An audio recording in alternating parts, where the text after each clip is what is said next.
Hello സുഹൃത്തുക്കളെ, ഇത് മുക്കം മണാശ്ശേരി എന്ന് പറഞ്ഞൊരു സ്ഥലമാണ്. എനിക്കിവിടെ വരേണ്ട ആവശ്യമുണ്ടായതുകൊണ്ട് തന്നെയും ഞാനിങ്ങനെ വന്ന സമയത്താണ് ഇവിടെ റോഡിനോട് ചേർന്ന് ഒരു സ്ത്രീ കാട് വെട്ടിത്തെളിക്കുന്നത് കാണാനിടയായത്.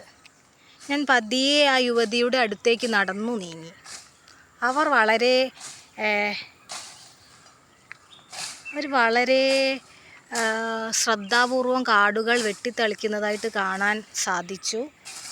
നമുക്ക് അവരോട് സംസാരിക്കുന്നതിന് മുന്നേ എന്താണ് ഇവരുടെ ഉദ്ദേശം, ഇത് അവരുടെ സ്ഥലം തന്നെയാണോ, പ്രത്യേകിച്ച് അതൊരു ഇടതൂർന്ന വനത്തിലേക്കുള്ള കാട് പോലെയൊക്കെ എനിക്ക് തോന്നിയെങ്കിലും ഇവിടെ ആളുകളൊന്നും, റോഡുണ്ടെങ്കിലും ഒരു വണ്ടി താഴെ നിർത്തിയിട്ടതായി കണ്ടു. പക്ഷെ ആളുകളെയൊന്നും വേറെ എനിക്കിവിടെ കാണാൻ സാധിച്ചില്ല. ഒരു നല്ല വഴി, ഒരു നല്ല പ്രകൃതി രമണീയമായ ഒരു ഏരിയ കണ്ടപ്പോൾ ഞാൻ ഇങ്ങോട്ട് കയറിയതാണ്. നമുക്കിവരോട് ചോദിക്കാം, ഇവിടെ എന്താണ് ഇവർ പരിസരം ശുദ്ധിയാക്കുന്ന, പ്രത്യേകിച്ച് ഇന്നത്തെ ഒരു ദിവസം ഇവിടെ കാട് വെട്ടിത്തെളിക്കുന്ന അല്ലെങ്കിൽ ഒരു വഴി വൃത്തി ആക്കുന്നൊരു യുവതിയെ ഇന്ന് ഞാൻ കാണുന്നത് വളരെ സന്തോഷകരമായ ഒരു കാര്യമായിട്ടാണ് എനിക്ക് തോന്നുന്നത്. നമുക്കിവരോട് ചോദിക്കാം, നിങ്ങളിവിടെ എന്താണ് പരിപാടി? കാട് വെട്ടുന്നത് കണ്ടു. കാട് വെട്ടുന്നൊന്നുമല്ല, ഇന്നത്തെ ദിവസത്തിൻ്റെ പ്രത്യേകത ഓർത്ത് വെട്ടിപ്പോവുക. അതാണ് ഞാൻ ഇന്ന് സംസാരിച്ചത്. ഇന്ന് ഞാൻ നിങ്ങളെ ഇങ്ങനെ കാട് വെട്ടുന്നത് കണ്ടപ്പം ഈ ചുറ്റും പരിസരമൊക്കെ വൃത്തിയാക്കുന്നത് കണ്ടപ്പോൾ എനിക്ക് വളരെ സന്തോഷം തോന്നി. ഇന്നത്തെ പ്രത്യേകത എന്താണെന്ന് പറയുമോ? എന്താണ് നിങ്ങൾ ഇങ്ങനെ വെട്ടാനുള്ള കാരണം എന്താണ്? ഇന്ന് ഗാന്ധി ജയന്തി അല്ലേ, ഒക്ടോബർ 2 അല്ലേ? അതെ അതെ. സ്കൂളിൽ പഠിക്കുന്ന കാലത്തൊക്കെ ഉള്ള ഒരു ഓർമ്മയാണ്. മണാശ്ശേരി സ്കൂളിലൊക്കെ പഠിക്കുമ്പോൾ ഈ പരിപാടിക്ക് ഞങ്ങൾ പോവുമായിരുന്നു. മുക്കം ഭാസ്കരമാഷയാണ് ഇപ്പോൾ ഓർമ്മ വരുന്നത്. അപ്പം ഗാന്ധി ജയന്തിൻ്റെ ഓർമ്മയായിട്ട് ഈ ഒരു പരിസരം നന്നാക്കട്ടെ എന്ന് തോന്നി. ആ സ്കൂളിലെ ഓർമ്മയും അന്നത്തെ ഒരു അന്തരീക്ഷമൊക്കെ എല്ലാം ഓർത്ത് വന്ന് ഇതിങ്ങനെ കെട്ടുകയാണ്. പക്ഷെ അതെല്ലാവരും നടക്കുന്ന വഴിയാണ്, ആരും ശ്രദ്ധിക്കുന്നില്ല.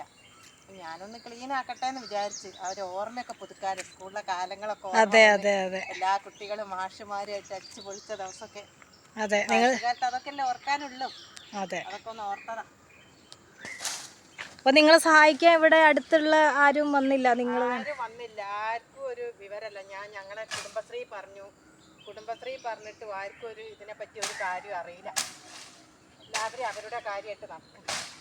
ഞാനിതൊന്ന് ചെയ്യട്ടെ, ഇതെപ്പോഴും ഓർക്കാലോ, ഇങ്ങനെ ഒരു പരിപാടി ഉണ്ടായിരുന്നു, നമ്മൾ കഴിഞ്ഞ കാര്യങ്ങളൊക്കെയാണ്. അതൊന്ന് ഓർക്കുമ്പോൾ രസം തോന്നി, അങ്ങനെ ചെയ്യാം.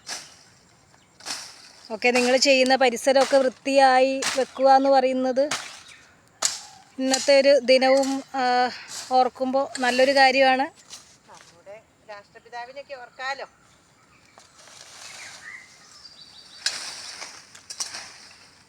കഴിക്കും വയ്യാന്ന്. കൈക്ക് എന്താ പറ്റിയത്, തുറന്നു പറയൂ. അത് കൈക്ക് 2 ദിവസം ഒരു ചെറിയൊരു പരിപാടി കിട്ടി.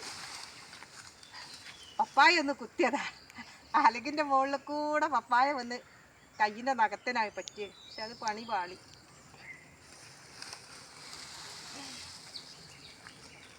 ഇവിടെ നല്ലൊരു സ്ഥലമാണ്. ഇത് കണ്ടപ്പോൾ ഞാൻ ഇങ്ങോട്ട് കയറിയെന്നേ ഉള്ളൂ. ഇത് യഥാർത്ഥത്തിൽ ഈ റോഡ് എന്താണ് ഇങ്ങനെ? ഈ റോഡ് ഇതുവരെ ഇവിടെ മുകളിലേക്ക് വീടുകളുണ്ടോ? മുകളിലേക്ക് വീടൊക്കെ ഉണ്ട്, പക്ഷെ ഇത് വഴി ഇവിടെ വരെ ടാറിട്ടത് കാണുന്നുള്ളൂ. ഇത് മുക്കം മുനിസിപ്പാലിറ്റിന്റെ വകയാണ്. മുക്കം മുനിസിപ്പാലിറ്റി ഇവിടെ വരെ ചെയ്തുള്ളൂ, ഇവിടുന്ന് ഇങ്ങോട്ട് ചെയ്തില്ല. ഇത് അനുവദിച്ചിട്ടുണ്ടോ? ഇവിടെ വരെ അനുവദിച്ച ഫണ്ടാണെന്ന് പറഞ്ഞ് അവർ ഇവിടെ വരെ ചെയ്തു. പിന്നെ ഇവിടുന്ന് അങ്ങോട്ട് ചെയ്തില്ല. ഇനി അവിടുന്ന് ഇങ്ങോട്ട്, അത് എൻ്റെ വീടാണ് ആ കാണുന്നത്. ഇവിടുന്ന് അങ്ങോട്ട് ഇനി ചെയ്യണം, ഞങ്ങൾ എന്താ ചെയ്യണം എന്ന് വിചാരിക്കുന്നുണ്ട്. ഇവിടെ അപ്പുറം ഇനി വീടുകളുണ്ടോ?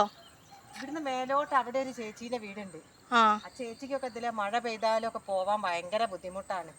അപ്പൊ ഇതുവരെ നിങ്ങൾ ആരോടും സംസാരിച്ചില്ലേ റോഡിന്റെ ദയനീയാവസ്ഥ ഒന്ന് പരിഹരിക്കണമെന്ന്? പറഞ്ഞിട്ട് മുക്കം മുനിസിപ്പാലിറ്റിയാണ് ഇവിടെ വരെ ശരിയാക്കി തന്നെ, അവർക്ക് വരെ ചെയ്യാനുള്ള ഫണ്ടെന്ന് പറഞ്ഞ് അവർ ഇവിടെ വരെ ചെയ്തു. ഇനി അടുത്ത പരിപാടി വരുമ്പോൾ അവരോട് പറയണം ബാക്കി ചെയ്തു തരാൻ. കാരണം മുകളിലൊരു ചേച്ചിയും ചേട്ടനുണ്ട്, വയസ്സായ മനുഷ്യനാണ്. അവർക്ക് പോവാനും വരാനും ഒക്കെ റോഡിന് ഭയങ്കര ബുദ്ധിമുട്ടാണ്. മനുഷ്യന്മാർക്ക് തന്നെ പെട്ടെന്ന് അസുഖം വന്നാലൊക്കെ പോകാൻ കുറച്ച് പാടാണ്. അവതരിപ്പിച്ചിട്ടുണ്ട്, അവരെപ്പോഴെങ്കിലും ശരിയാക്കി തരും എന്നുള്ളൊരു വിശ്വാസമാണ്. ഓക്കെ, ബാക്കി റോഡിൻ്റെ പണി പെട്ടെന്ന് തന്നെ പൂർത്തീകരിക്കട്ടെ. ശരി, അപ്പം വീണ്ടും കാണാം, നിങ്ങളെ ഇനിയും കാണാൻ സാധിക്കട്ടെ. ഞാൻ ഈ വഴി വന്നപ്പം ഇതുവഴി വന്നതാണ്. അപ്പം ശരി. ഓക്കെ, ശരി. ഓക്കെ, കാണാം. ഇനി അടുത്ത ഗാന്ധി ജയന്തിക്ക് ഇതിലെ വരണം കേട്ടോ. തീർച്ചയായും ഇതുപോലെ റോഡ് നന്നാക്കി വെക്കാം.